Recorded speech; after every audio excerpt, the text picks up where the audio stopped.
यह फिल्म विक्रम बेताल की कहानी से प्रेरित है, पर वास्तविक कहानी से काफ़ी अलग है। बेवफा सनम रे तो एक दिले धोखा रे, तुर से भला सिगरेट अच्छा रे, दिल के जलावे मगर दिल के पास रहेला।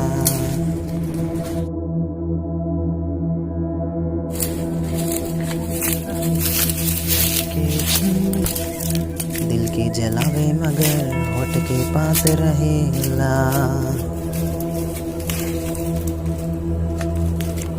मिलने बुलाती हो जगह लगा झाड़ में, लगती हो तुम गोरी बड़ी होशियार, करती हो प्यार तो ऐ सनम, आ कभी हवेली में।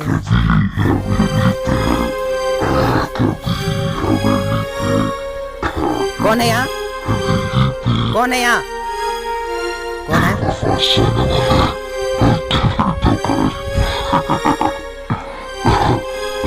देखो जो भी हो बताओ मुझे, डराओ मत मुझे।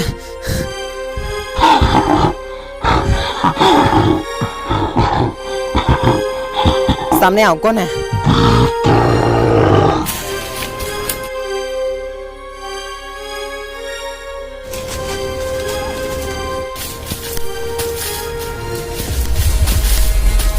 मुझे छोड़ दो।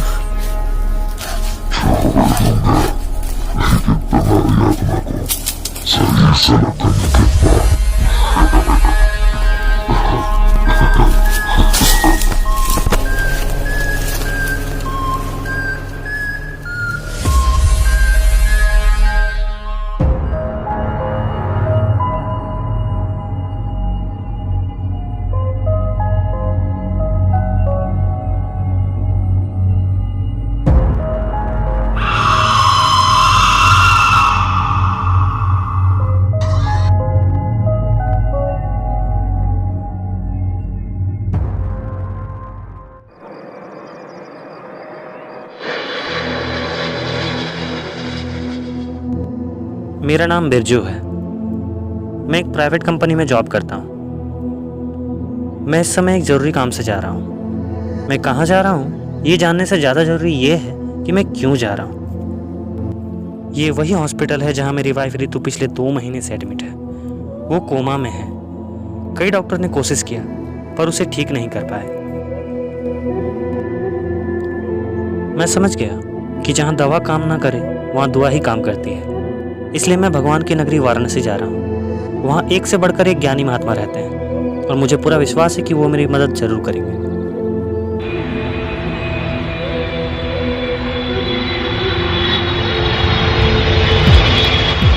एयरपोर्ट पहुँचने के बाद मैं मुख्य पूजा स्थल की ओर रवाना हुआ। मुझे पहुँचने में देर हो गई, इसलिए मैं गुरुजी से उस समय नहीं मिल पाया। वहाँ के पंडित जी ने मुझे बताया कि मैं कल सुबह गुरुजी से मिलूँ।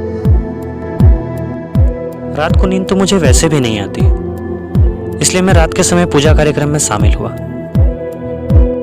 अगले दिन सुबह होते ही मैं सबसे पहले श्री रामानंद गुरुजी से मिला। उन्होंने मुझे समस्या का कारण और समाधान दोनों बताया। फिर अगली फ्लाइट से ही मैं घर के लिए रवाना हुआ।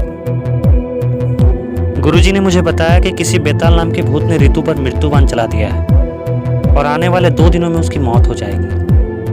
सिर्फ बेताल ही चाहे तो रितु को बचा सकता है, पर वो चाहेगा नहीं।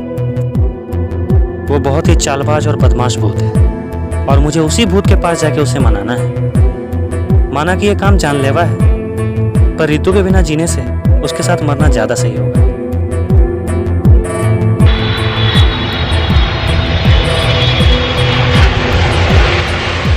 कुछ देर बाद मैं घर पहुंचा। मेरे एक दोस्त ने कॉल किया और मुझे हॉस्पिटल का हालचाल बताया।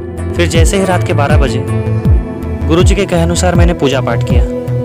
फिर उनके द्वारा दिए गए ताबीज को मैंने धारण किया और निकल पड़ा बेताल के पास।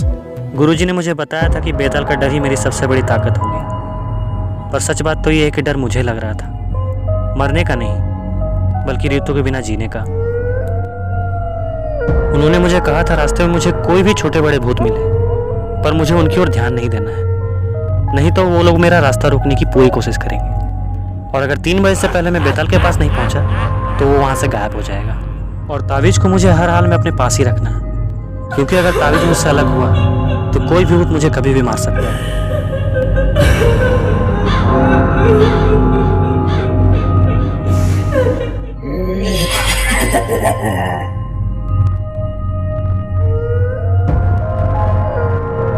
फिर मैं जंगल के बीचों बीच पहुंचा जहां बेताल रहता है और मंत्र उच्चारण करने लगा ताकि बेताल प्रकट हो जाए।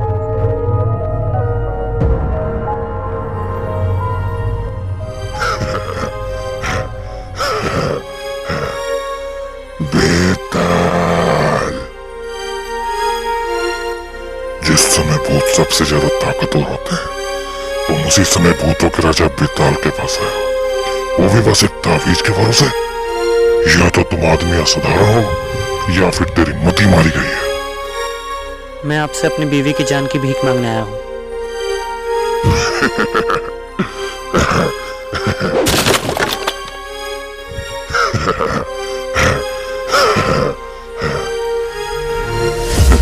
तेरा तावीज तो गायब हो गया, अब तुम्हें कौन बचाएगा? अगर मुझे मरने का डर होता ना तो मैं यहाँ तक नहीं पहुँचता। वाह, क्या बात कही तुमने। चलो बताओ क्या चाहते हो? आप इसे मेरी पहली इच्छा समझिए या आखिरी? मैं तो बस यही चाहता हूँ कि मेरी ऋतु ठीक हो जाए। ठीक है, छोड़ दूंगा, पर तुम्हें एक शर्त मानना होगा। शर्त कोई भी हो, मैं तैयार हूँ। तो सुनो, मैं तुम्हें कहानी सुना के सवाल पूछूंगा। अगर तुमने गलत जवाब दिया या चुप रहे तो मैं तुम्हें मार दूंगा, और सही जवाब दिया तो तेरी पत्नी को छोड़ दूंगा। लेकिन सही जवाब देने के बाद भी अगर तुम कुछ बोले तो मैं फिर से गायब हो जाऊंगा। मुझे मंजूर है, आप कहानी सुनाइए। ठीक है, तो सुनो। बहुत समय पहले की बात है। उदयगिरी नामक एक साम्राज्य हुआ करता था, जिसके शासक थे राजा चंद्रशेखर। वो बहुत ही कुशल एवं न्यायप्रिय राजा थे। वो हमेशा अपनी प्रजा की भलाई चाहते थे, पर राजा की एक ही कमजोरी थी, उसे गुस्सा बहुत ज्यादा आता था।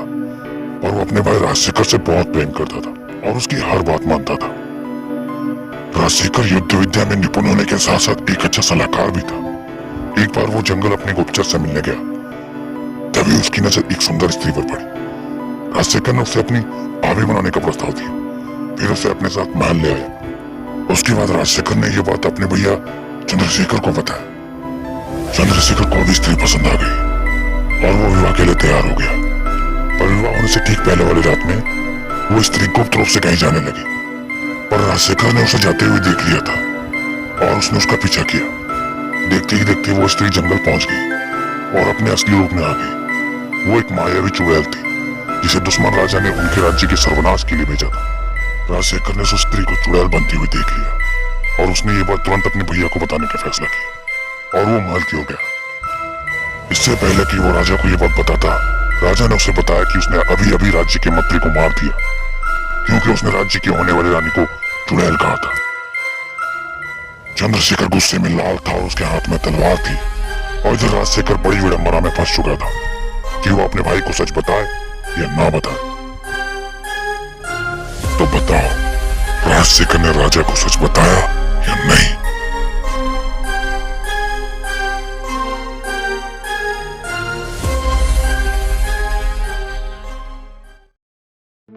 वीडियो देखने के लिए आप सभी को धन्यवाद। फिल्म अभी खत्म नहीं हुई है, बस कुछ देर का ब्रेक है। अगर आपने हमारे चैनल को सब्सक्राइब नहीं किया है तो अभी तुरंत कर लें, क्योंकि हम आपके लिए इंटरेस्टिंग वीडियो लाते रहते हैं और आगे भी लाते रहेंगे। वीडियो पसंद आए तो लाइक कीजिएगा और दोस्तों को शेयर कीजिएगा और कमेंट करके अपनी राय ज़रूर बताइएगा। अगर आप हमारे वीडियो बांग्ला लैंग्वेज में देखना चाहते हैं तो आप हमारे चैनल जेल प्रोडक्शन पुरुलिया को भी सब्सक्राइब कर सकते हैं। Thank you and love you all. तो बताओ, राजशेखर ने राजा को सच बताया या नहीं? राजशेखर ने सबसे पहले राजा के विचारों से सहमति दिखाई, फिर विस्तार से उसे समझाया। क्योंकि वो राजा का भाई था, इसलिए उसे अच्छे से पता था कि उसके भैया को कब और कैसे बताना। वाह, तुम तो समझदार निकले, पर मैं तुम्हारी मदद नहीं करूंगा। रुको, तुम ऐसा नहीं कर सकते। मुझे मालूम था तुम बोल बोलो। याद करो, शर्त में मैंने यही बताया। अब मैं तो चला।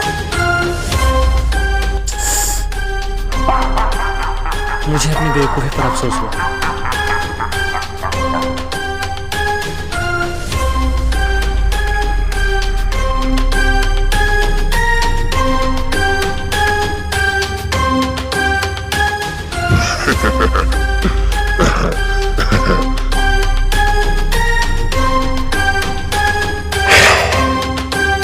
तुम बहुत जिद्दी हो, ऐसे नहीं मानो।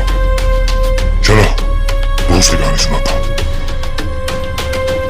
बहुत समय पहले की बात है। विष्णुपुर नामक एक राज्य हुआ करता था, जिसमें राजा विष्णु गोपाल राज करते थे। राजा के 3 बच्चे थे, राजदत्त, कलावती और लीलावती। इनमें सबसे सुंदर थी राजकुमारी कलावती, इसलिए लीलावती और राजदत्त उससे बहुत जलते थे। राजकुमारी कलावती बांसुरी बजाने में रुचि रखती थी, जबकि लीलावती और राजदत्त का पूरा ध्यान कूटनीति और प्रतिस्पर्धा करने में ही लगा रहता था।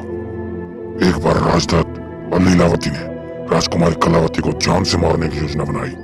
योजना के तहत राजदत्त जंगल गया और वहां से एक विशेष जार ले आया। फिर उसी जार को लीलावती ने कलावती की चाय में मिला दिया।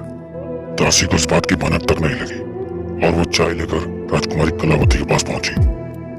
राजकुमारी कलावती एक गंभीर चिंतन में व्यस्त थी, तो उसने कहा कि वो चाय नहीं पिएगी और उसने दासी को चाय पीने के लिए कहा। चाय पीते ही दासी की तुरंत मृत्यु हो गई। बताओ, दासी की मृत्यु का पाप किसे लगे? राजदत्त को, कलावती को या फिर लीलावती को? ठीक से सोच लो। अगर गलत जवाब दिया तुम्हारी आत्मा को शरीर से अलग कर दूंगा। दासी की मृत्यु का पाप राजदत्त और लीलावती दोनों को लगेगा, क्योंकि कलावती इन सबसे अनजान थी, जबकि राजदत्त और लीलावती ने जानबूझकर पूरी तैयारी की थी। तुमने साबित कर दिया कि तुम निडर होने के साथ साथ समझदार भी हो और तुम अपनी पत्नी से अटूट प्रेम करते हो। पर मैं ये नहीं समझ पा रहा हूँ कि तुम अपनी पत्नी से इतना प्रेम क्यों करते हो? क्या कारण है, बताओ। अरे मरने दो उसको, फिर दूसरी शादी कर लेना। कम से कम ये तो बता दो कि क्या खूबी है उसकी, जिसके वजह से तुम मरने के लिए भी तैयार हो। मैं समझ गया तुम क्यों नहीं बोल रहे हो। चलो मैं तुम्हें शर्त से आजाद करता हूं। आप बताओ। मेरी बीवी की जान बचा लीजिए प्लीज। ठीक है, रुको, मैं उसे ठीक करता हूं। और ये क्या, तुम्हारी पत्नी को तो मारे हुए 17 घंटे हो चुके हैं। हॉस्पिटल में आग लगी थी, जिसमें वो भी मर गई।